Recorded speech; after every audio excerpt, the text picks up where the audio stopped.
श्री शिवाय नमस्तुभ्य महाराज। आप सभी लोग जानते हैं कि 21 सितंबर 2025 को सर्व पितृ मोक्ष अमावस्या है और इस दिन सभी लोग एक चावल की कटोरी वाला उपाय करते हैं। जिन लोगों ने भी पिछले साल इस उपाय को किया था, आज उन लोगों के पास किसी चीज की कमी नहीं है। इसलिए आप सभी लोगों को इस बार ये चावल की कटोरी वाला उपाय वापस से करना है। और जो लोग पहली बार इस उपाय करेंगे उनको तो विशेष रूप से इस उपाय को जरूर समझना चाहिए। देखिए महाराज, इस उपाय को घर की बड़ी माता बहनों में से किसी एक माता बहन को करना चाहिए। अगर किसी कारणवश घर में माताएं बहनें उपस्थित ना हो तो उस जगह पर फिर घर का कोई बड़ा सदस्य भी इस उपाय को कर सकता है। महाराज, एक बात और हम आपको बता दें कि इस बार जो पितृपक्ष की अमावस्या है, इस दिन सूर्य ग्रहण भी रहने वाला है। इसलिए इस उपाय को करते समय सूर्य ग्रहण का समय आपको जरूर ध्यान रखना है, क्योंकि सूर्य ग्रहण की शुरुआत से पहले पहले आपको उपाय करना पड़ेगा। वैसे महाराज, इस उपाय को करने का जो समय है वह शाम को 6 बजे से शाम 7 के बीच में है। अगर किसी कारण से आप लेट हो जाते हैं तो रात 8 बजे तक भी आप अपने इस उपाय को कर सकते हैं। महाराज, अगर कोई किसी कारणवश इस समय से भी लेट हो जाता है तो वो रात को 10 बजे से पहले पहले इस उपाय को कर ले, क्योंकि 21 सितंबर को रात 10:59 से सूर्य ग्रहण की शुरुआत हो जाएगी।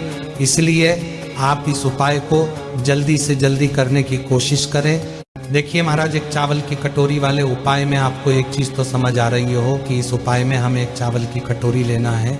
तो घर की बड़ी माता बहनों में से कोई भी एक माता बहन शाम को 6 बजे के बाद पितृ अमावस्या के दिन अपने घर के रसोई घर में से खाली कटोरी ले। उसके बाद उसमें अपने ही घर के रसोई घर से चावल भर लें। कटोरी के अंदर चावल आपको फुल भर लेना है और ये चावल आपको कच्चे लेने हैं। अब आपको इस चावल की कटोरी के बीचों बीच चावल के ऊपर एक कपूर का टुकड़ा रखना है।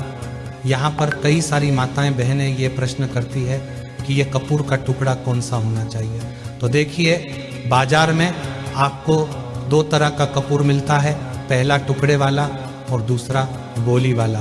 तो जो कपूर आपको मिल जाए वो लेना है, पर जो भी कपूर हो वो असली होना चाहिए। महाराज, अब अगर आपने कपूर का टुकड़ा लिया है तो मीडियम साइज का कपूर का टुकड़ा तोड़कर चावल के बीचों बीच रख दो, या कपूर की गोलियां ली है तो 3-4 गोलियां कपूर की लेकर चावल के बीचों बीच रख दो। अब आपको इस चावल की कटोरी को शाम को 6 बजे से 7 बजे के या रात 10 बजे के पहले पहले अपने घर के दरवाजे पर रखनी है। ये चावल की कटोरी आपको अपने घर के मेन गेट, जहां से आप अंदर बाहर जाते हैं, उस जगह पर या तो चौखट पर रख सकते हैं या दीवार पर भी ये कटोरी को रख सकते हैं। इस कटोरी को आपको अपने घर के दरवाजे पर थोड़ा सा बाहर की साइड करके रखना है। महाराज, अब चाहे आप चौखट पर रखें या दीवार पर, ध्यान आपको यह बात रखना है कि ये चावल की कटोरी पूरी अमावस्या की रात आपके घर के मेन गेट पर रखी रहेगी। इसलिए आप इस हिसाब से ही इस चावल की कटोरी को दरवाजे पर रखिएगा कि कोई भी जानवर जैसे कि गाय, कुत्ता या बिल्ली आपकी इस चावल की कटोरी को नुकसान न पहुंच पाए। आप चाहे तो इस चावल की कटोरी के आसपास कुछ इंटेन रख सकते हैं और ऊपर से कुछ ढक भी सकते हैं, जिससे कि आपकी चावल की कटोरी पूरी रात भर सुरक्षित रहे। अब जैसे ही आप इस चावल की कटोरी को अपने घर के दरवाजे पर रख देते हैं तो आप अपने घर के अंदर वापस आ जाइए और अपने बाकी के जो भी काम है उन्हें कर लीजिए और रात्रि में सो जाएगा। कोशिश करना कि ये उपाय आप तब करें जब आपके घर के सभी सदस्य आपके घर के अंदर उपस्थित हो और चावल की कटोरी को घर के दरवाजे पर रखने के बाद कोई भी सदस्य घर के बाहर न जाए। अब आप इस एक चावल की कटोरी को पूरी रात भर के लिए अपने घर के दरवाजे पर छोड़ दें कि और अगले दिन सुबह शारदीय नवरात्रि शुरू हो जाएगी, यानी कि एकम लग जाएगी। तो आपको सुबह जल्दी उठना है और स्नान करना है, और अब आपका सबसे पहला काम इस उपाय को पूरा करना रहेगा, जिसमें आपको स्नान करने के बाद अपने घर से एक माचिस उठानी है और सीधा उस जगह पर चले जाना है जहां पर अपने घर के मेन गेट पर इस चावल की कटोरी को रखा हुआ था। अभी आपको इस चावल की कटोरी को ना छूना है और ना उठाना। और जब कपूर जल रहा हो तो उस समय आप अपने पितरों से अपने लिए प्रार्थना करें, अपनी गलतियों के लिए क्षमा मांगे।